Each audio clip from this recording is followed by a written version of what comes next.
The desert sun hung low in the sky, casting long, blood-red shadows over the jagged cliffs and dry riverbeds of Apache territory. Dust rose in thin, swirling columns around the lifeless cacti as a lone figure stumbled across the parched earth, his breaths shallow, ragged, and desperate. He was barely recognizable as a warrior, his once proud stance broken, his body streaked with blood and dirt. Each step seemed heavier than the last, as if the weight of the world, or perhaps the weight of his own mortality, pressed him to the ground. He had been ambushed. It had been sudden, brutal. One moment he rode confidently, scanning the horizon for threats, and the next, arrows rained down from the ridge above, followed by the yells of men he didn't know, yet would remember forever. He had fought fiercely, taking down 3 attackers before a spear had pierced his side. Since then, he had stumbled through the wilderness, each movement sending waves of searing pain across his torso. His vision blurred, the desert haze merging with the darkness creeping into his consciousness. He collapsed beside a dry wash, the gravel cutting into his palms. His fingers clawed at the earth as if the land itself might hold him up, as if the soil beneath could anchor him to life. The wind carried a faint whistle, almost like a warning, almost like a voice. But it was too late, or so he thought. His body trembled as fever and pain collided in his mind, dragging him toward the edge of oblivion. He closed his eyes, letting the thought of death wash over him, cold and inexorable. Then, through the haze of pain and despair, he heard it. A whisper. Not the wind, not the rustling of the distant scrub brush, but a soft, urgent voice. "Don't go." His eyes fluttered open. At first he saw only a shadow, a shape moving carefully over the rocks, a presence that radiated calm determination. The woman was small, almost fragile, yet there was a fire in her eyes that made him straighten even as his body screamed protest. She knelt beside him, her hands moving with deliberate gentleness, inspecting his wounds, adjusting his body so that he could breathe more easily. She spoke again softly, her voice a thread weaving through the dark spaces of his mind. "Stay with us. You are not done yet." Something inside him stirred, a spark, faint but undeniable. His hand twitched, a reflex more than a conscious act, and she caught it, holding it between both of hers. There was no judgment in her gaze, only focus, care, and an unshakable insistence that he live. He wanted to argue, to tell her it was too late, but the words caught in his throat, and he realized he could not. Somehow he wanted to survive, not for honor, not for vengeance, but for the quiet insistence of that whisper. Her hands moved skillfully, applying herbs to his wounds, binding torn flesh with strips of cloth that smelled of sage and earth. She murmured prayers in the old language, words he recognized even through the fog of pain. He tried to speak, to thank her, but his mouth was dry, his tongue heavy. All he could do was stare at her, at the way her lips pressed the words into the air, at the way her eyes burned with a determination he could not comprehend, but instinctively understood. Minutes stretched into hours, though he could not tell how long he had been there, suspended between life and death. The desert seemed to hold its breath, waiting, watching. The whisper returned again and again like a drumbeat keeping time with his faltering heart. "Don't go. Don't leave us." For the first time since the ambush, he felt the pull of life. It was not strength that lifted him, but will, the fragile, stubborn will to stay, to rise, to fight for another dawn. And as he struggled to draw another shallow breath, he realized that it was not just the woman's hands, not just the herbs, or the prayer, but the unrelenting force of her voice, the insistence that he remain, that had breathed life back into him. Somewhere deep in his chest, buried under pain and blood, a flicker of hope ignited.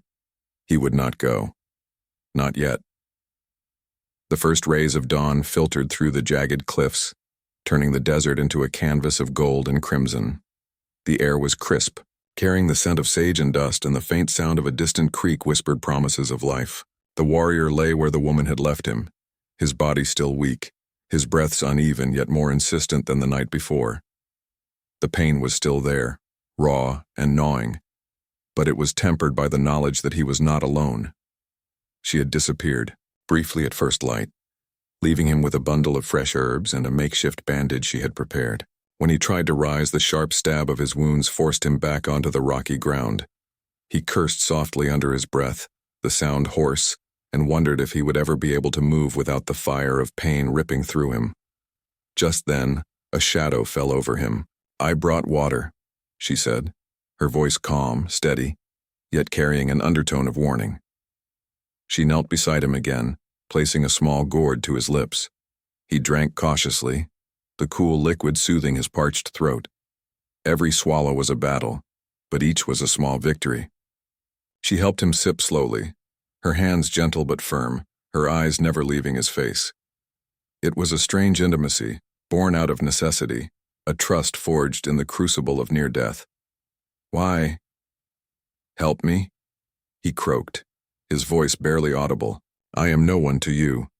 I am a warrior, yes, but alone I fell." She paused, considering him carefully. "You are part of this land, of our people," she said finally. "Even if you cannot see it, the spirits still have a use for you. I do what must be done, not for you alone, but for what you represent." Her words were enigmatic, but they carried a weight that made him nod, too exhausted to argue, yet oddly comforted. She worked through the morning, tending his wounds with practiced hands, crushing herbs into pastes, applying poultices that burned at first, but eventually soothed the pain. She murmured softly in her native tongue, calling on the spirits of healing and protection. Occasionally she would press her lips close to his ear and whisper a single word. "Live." It was not a command nor a prayer, simply a reminder, a tether keeping him anchored to this world. As hours passed, he grew more aware of her presence. Her movements were deliberate and careful, almost ritualistic. There was a rhythm to the way she worked, a grace that belied the urgency of their situation. Her eyes, dark and steady, never wavered, and he found himself following them, searching for reassurance and finding something unexpected. A sense of safety he had not felt since childhood. When the sun rose higher, bringing heat to the desert floor, she paused and looked at him.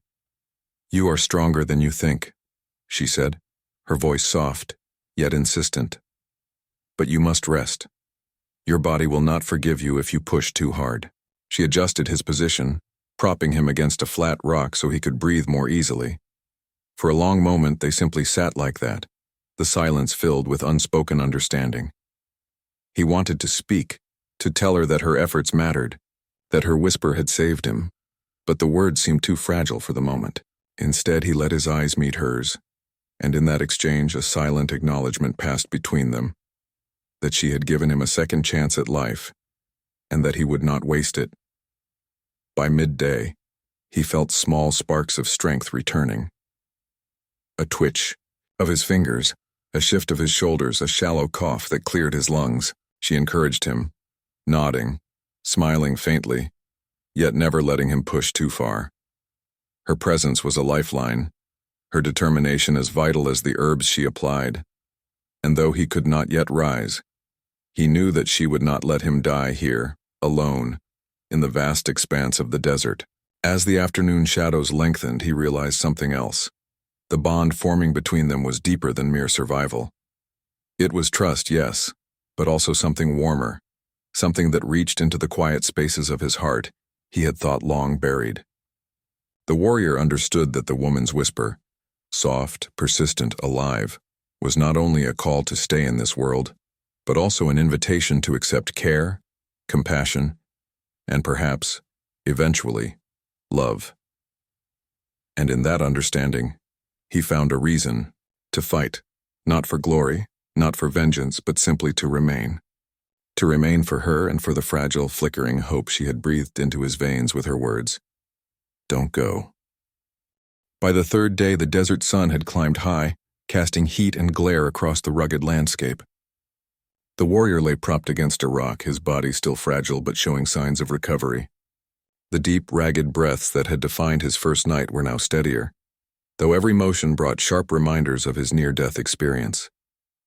He had begun to move his arms and legs cautiously, testing their strength, and for the first time, He realized he might actually survive. The woman sat nearby, her dark eyes scanning the horizon, alert to any threat that might appear. Her hands were never idle. She crushed herbs, prepared poultices, and tended to his wounds with unwavering precision.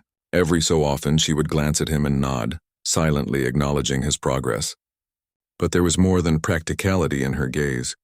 It was a mix of determination and something quieter, deeper, an unspoken bond that neither fully named. "Your wounds. They are deep," she said, her voice calm but edged with concern. "You are stronger than you appear, but your body has been pushed to its limits. You must listen to it." He tried to respond, his lips parting, but his voice came out as a rough croak. I will survive," he managed. "Because you—" His words faltered, incomplete.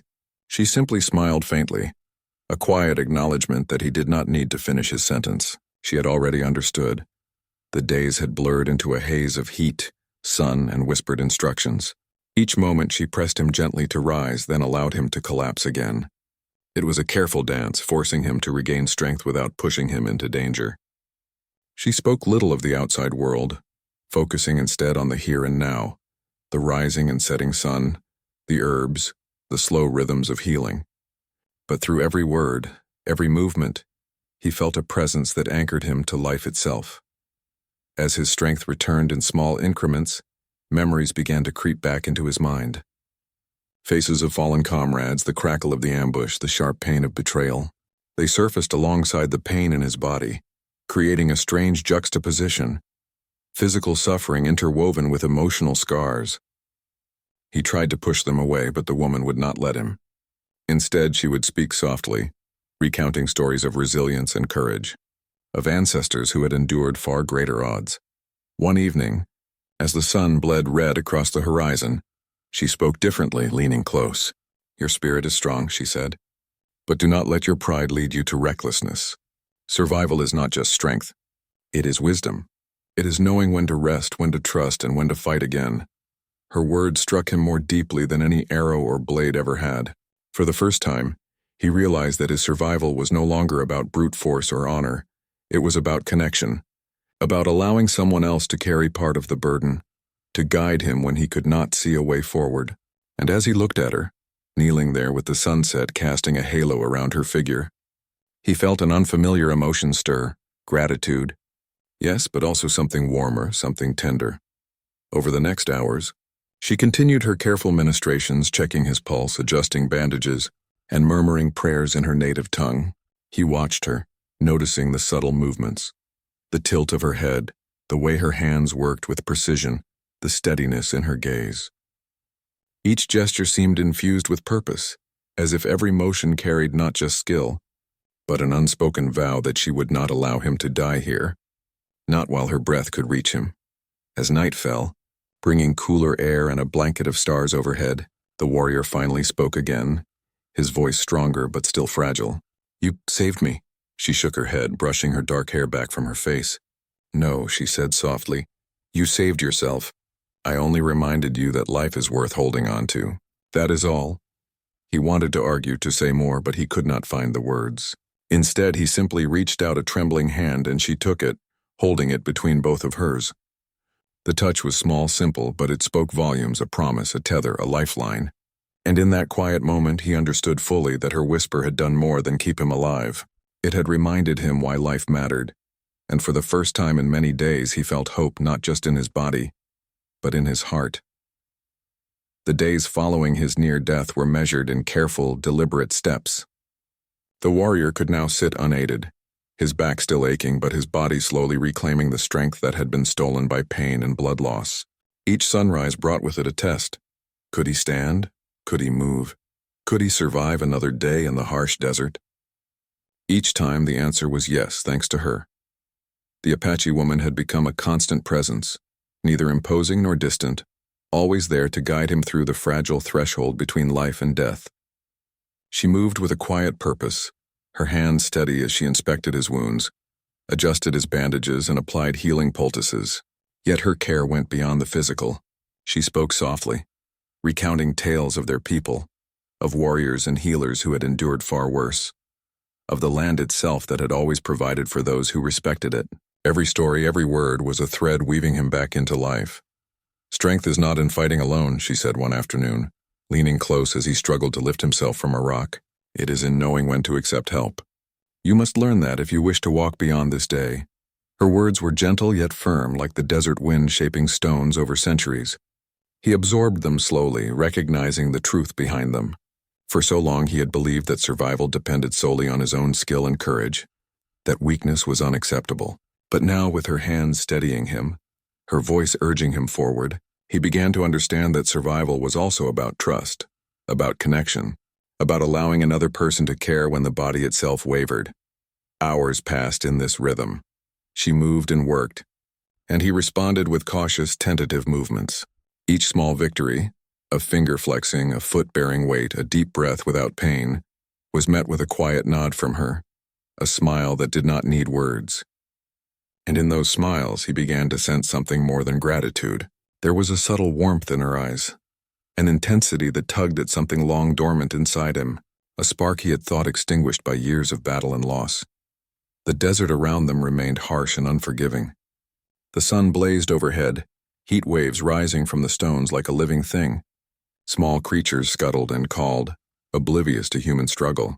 But within this vast, relentless wilderness, a fragile world of care and attention had taken root. She was the axis, the center around which his recovery pivoted. Her whispers, her steady hands, her unyielding focus, all of it formed a lifeline he could not sever, nor did he want to. One evening, as the sky deepened to shades of purple and gold, he attempted to stand without her assistance. Pain lanced through his side and he faltered, nearly collapsing onto the rough ground. She was there instantly, steadying him, murmuring encouragement. "Do not fear the fall," she said softly. "Fall, rise, and learn. Each time you grow stronger." He swallowed hard, drawing in the cool evening air, and tried again. Slowly, painstakingly, he lifted himself upright, knees shaking, sweat dripping from his brow. She held him for support but did not guide him too much, allowing him the dignity of small triumphs. When he finally stood on unsteady legs, he felt a surge of triumph, tempered by the lingering ache of wounds yet to heal. She smiled faintly, eyes reflecting pride and relief. They stood together in silence, the desert stretching endlessly around them. For the first time since he had been wounded, he did not feel alone. He realized that her care had not only saved his life, but had also shifted something within him. He was no longer merely a survivor clinging to existence. He was becoming someone who could live, who could trust, who could feel. As the night crept over the horizon, he sat by the fire she had built, its warmth mingling with the heat in his chest. He wanted to speak of what he felt, gratitude, admiration, something more, but the words seemed too fragile, too immediate. Instead, he simply allowed her presence to fill the silence, each heartbeat a quiet acknowledgement of the bond forming between them. And in that shared quiet, the warrior understood that survival was no longer enough. He wanted to live, fully, because she had reminded him how precious life could be, and how the whisper of one voice could tip the balance between despair and hope. The echo of her words, soft, insistent, alive, reverberated through him. "Don't go." The desert had grown hotter, its days long and unforgiving, yet the warrior found himself slowly reclaiming his strength. Each movement, each cautious step was a triumph. The pain that had once dominated his existence had softened, replaced by a steady ache that reminded him he was alive. More than that, he began to feel something that he had not in years, a cautious curiosity about the world around him, and about the woman who had saved him. She remained at his side, tending his wounds, tending his spirit. Her presence had become a quiet constant, a rhythm to which his heart had begun to synchronize. She spoke less of survival now, more of life, of purpose, of the small joys hidden within the harshness of their world. "There is beauty here," she said one morning, gesturing to a cluster of desert blooms, their colors bright against the pale sands. "Even in struggle, life finds a way. You must see it too." He did not respond at first, lost in thought. The ambush, the spear, the near death, they lingered in his mind, ghostly echoes he could not fully shake. Faces of comrades lost, screams in the night, the overwhelming sensation of helplessness. It all returned, vivid and relentless. But she did not recoil, nor did she shy away. Instead, she knelt beside him, placing a gentle hand on his arm. "You cannot erase what happened," she said softly, but you can decide how it shapes you. Do you let it break you, or do you let it make you stronger? Her words pierced deeper than any blade. He realized that survival alone was not enough. He could fight, he could endure, but to truly live he had to confront the past, face the fear, and let go of the shame that had buried itself in his soul. Her presence was a shield, a quiet force that gave him courage he had not known he possessed. As the sun climbed higher, he struggled to stand fully, testing his legs, his balance, the core of his strength. She moved silently, close enough to assist but careful not to overbear, letting him find the limits of his own body. When he faltered, she steadied him without words, her dark eyes encouraging, patient, unwavering. He began to understand that strength was not only measured in muscle or skill, but in endurance of the mind and heart. That evening, as the desert turned to shades of amber and violet, he sat across from her by the fire.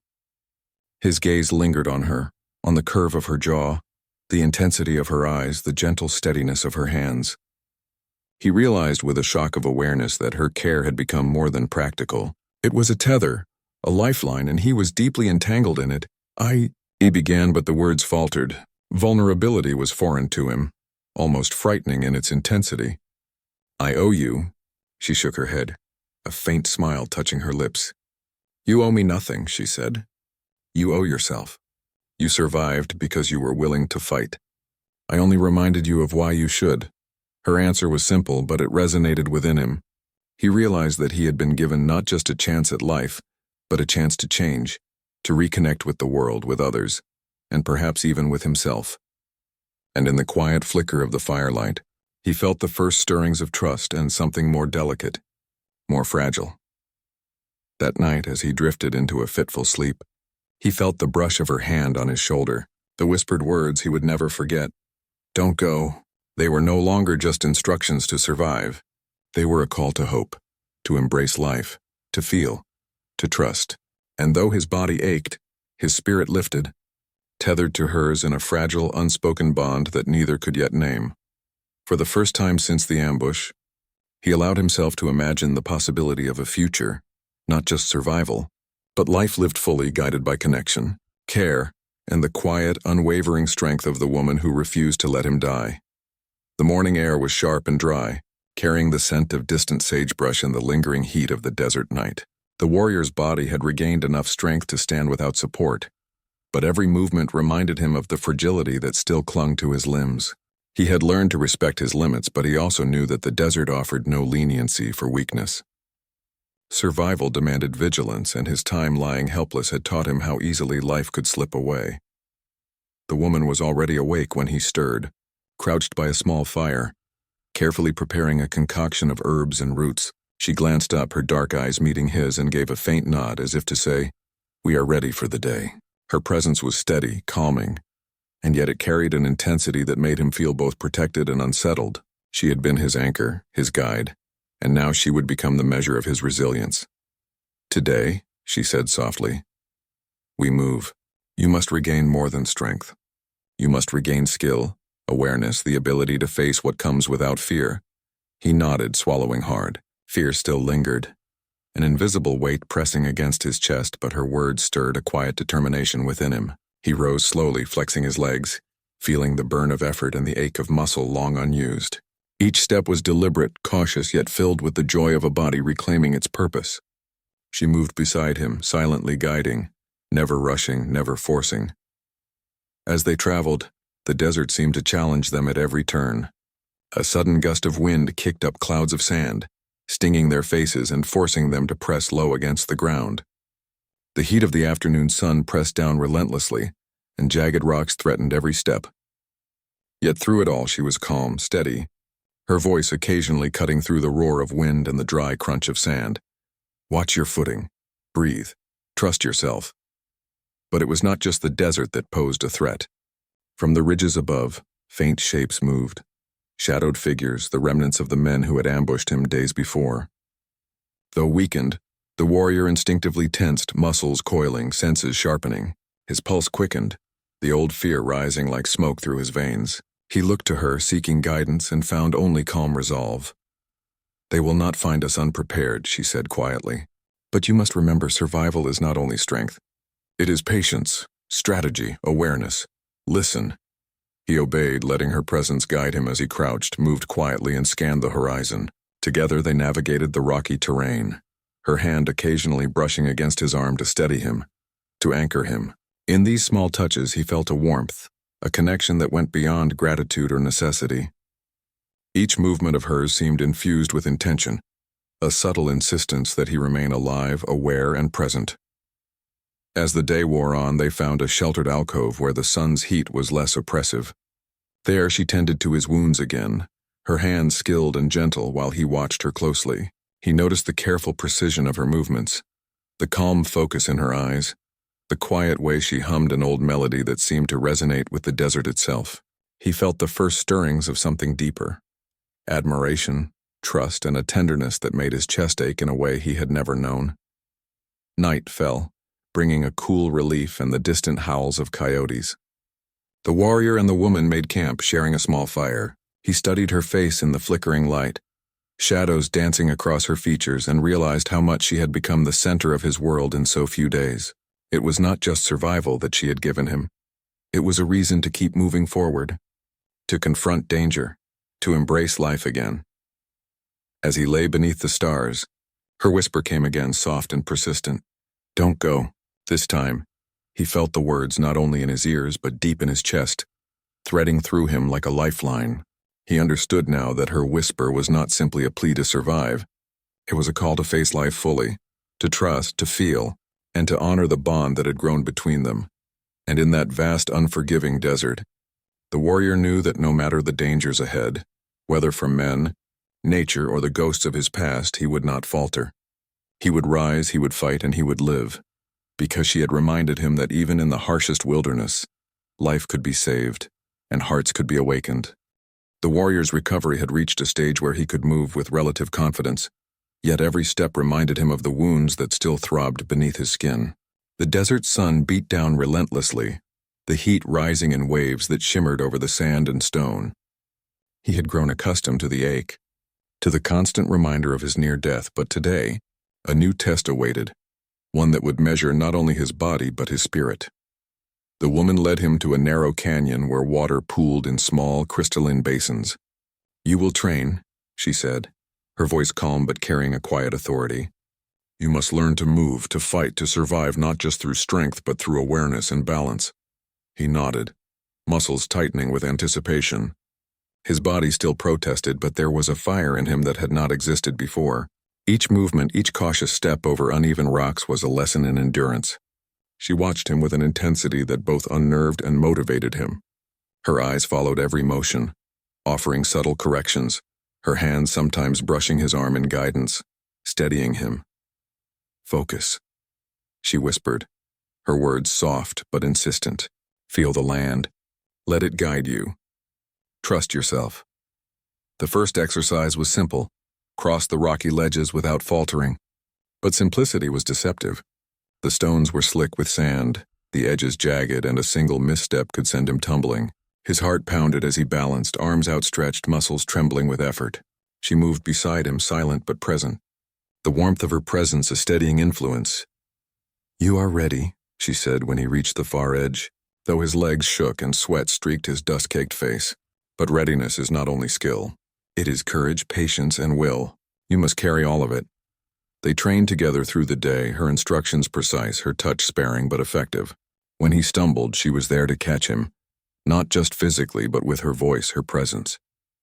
And with every correction, every whispered encouragement, he began to feel more than the physical strength returning to his body.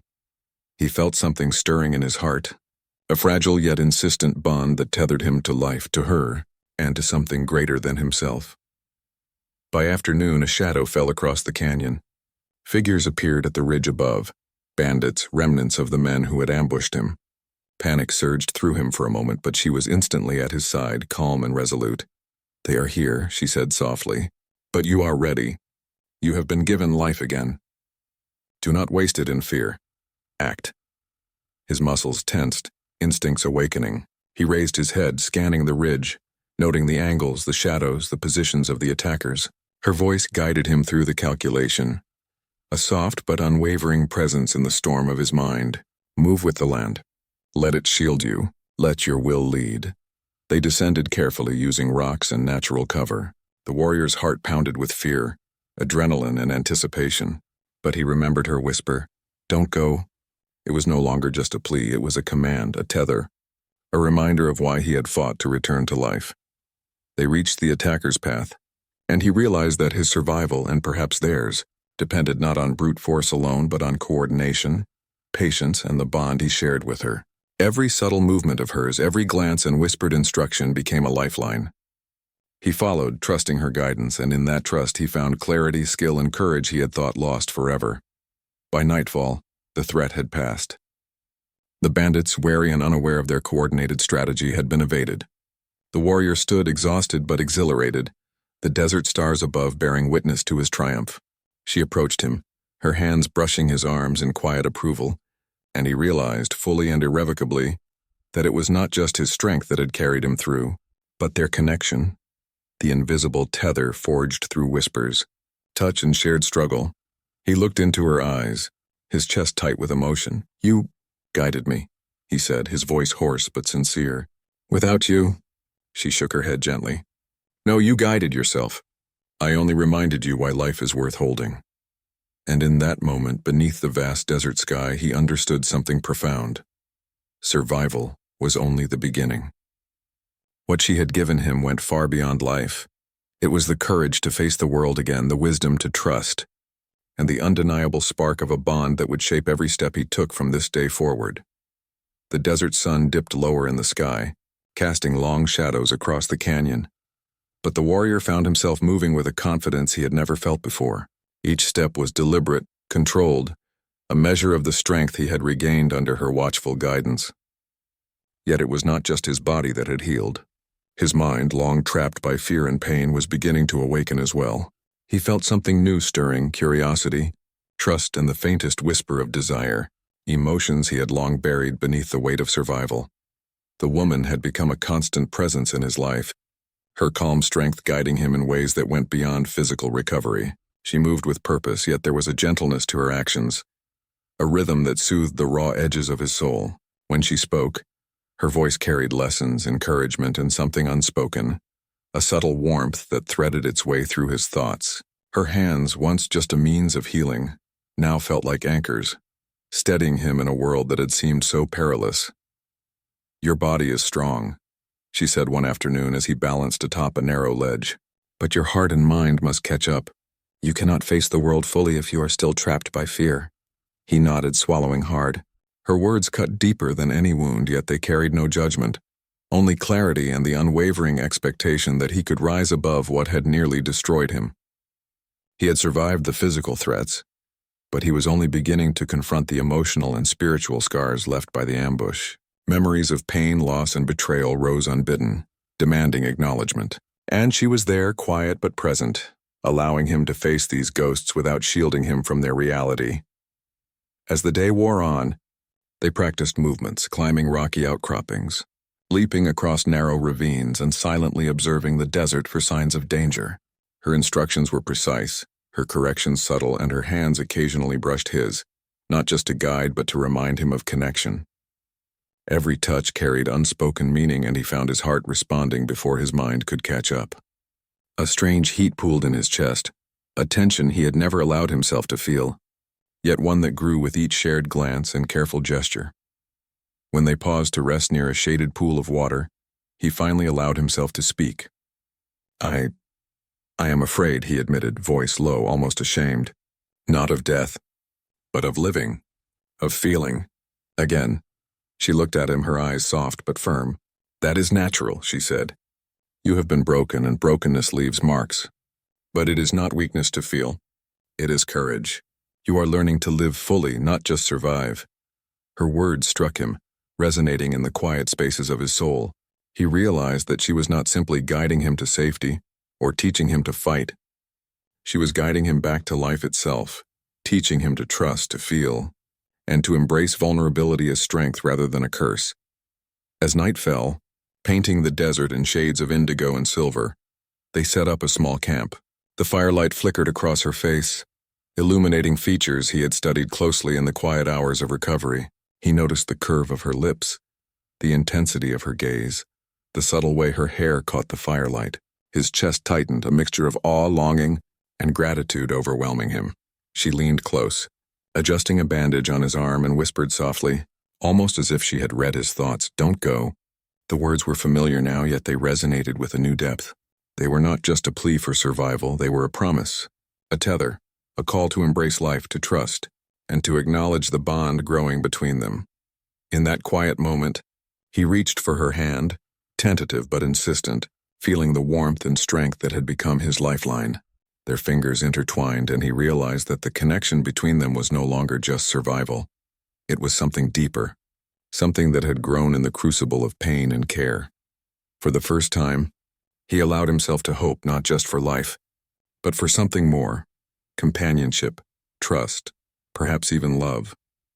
And beneath the vast star-strewn sky, he understood that whatever challenges lay ahead, they would face them together.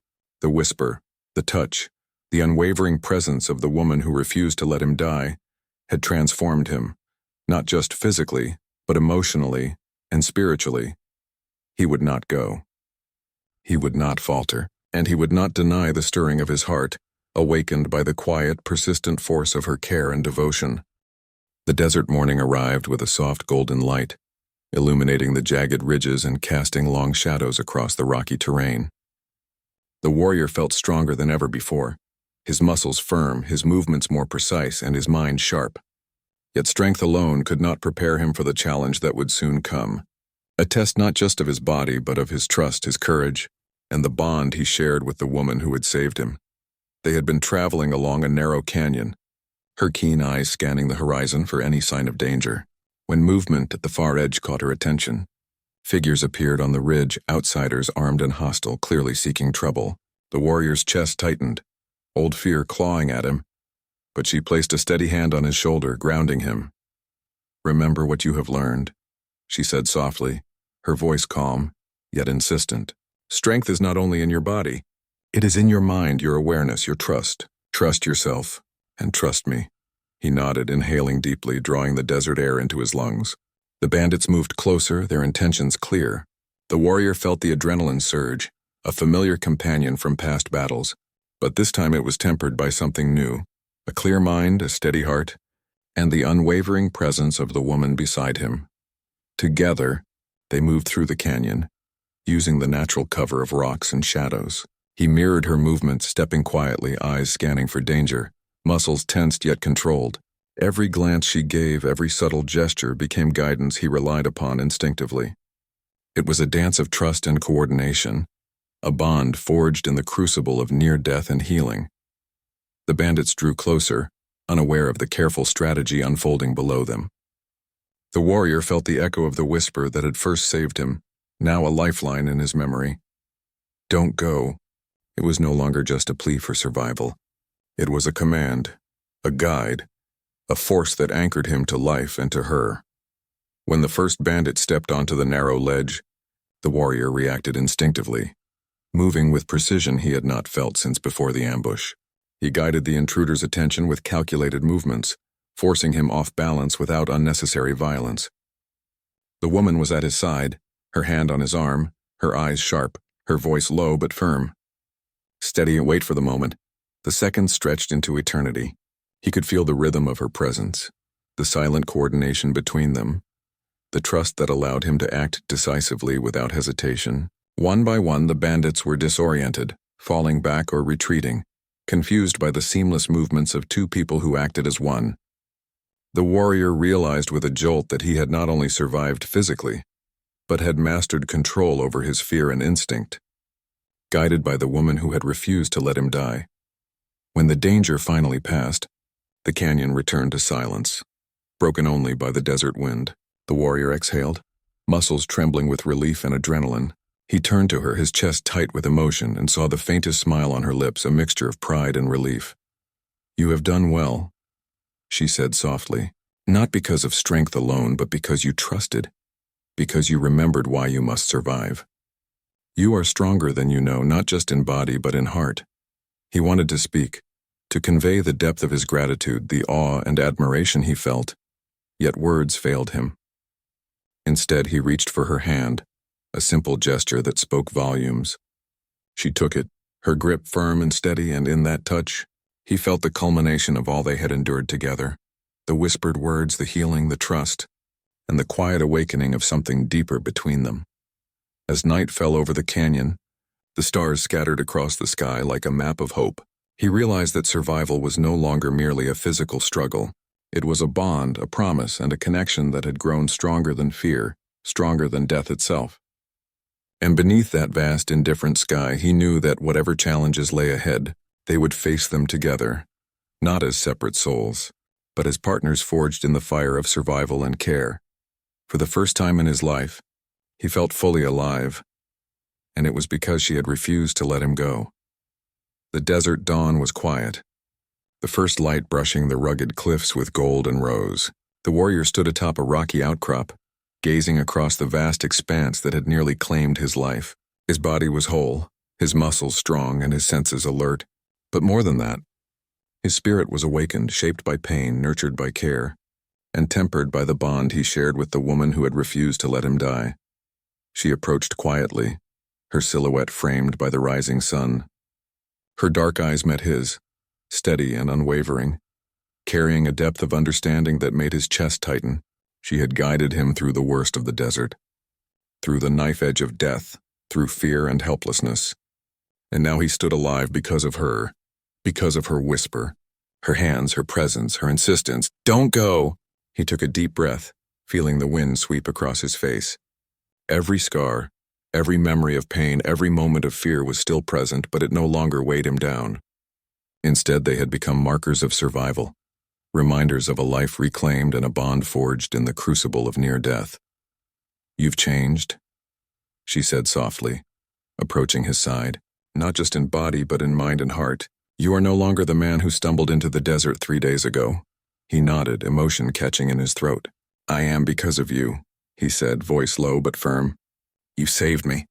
Not just my life, but everything I thought I had lost. You reminded me why it is worth living." Her hand brushed against his, light but deliberate. "You did the work," she said. "I only reminded you to fight, to choose life, to hold on to it."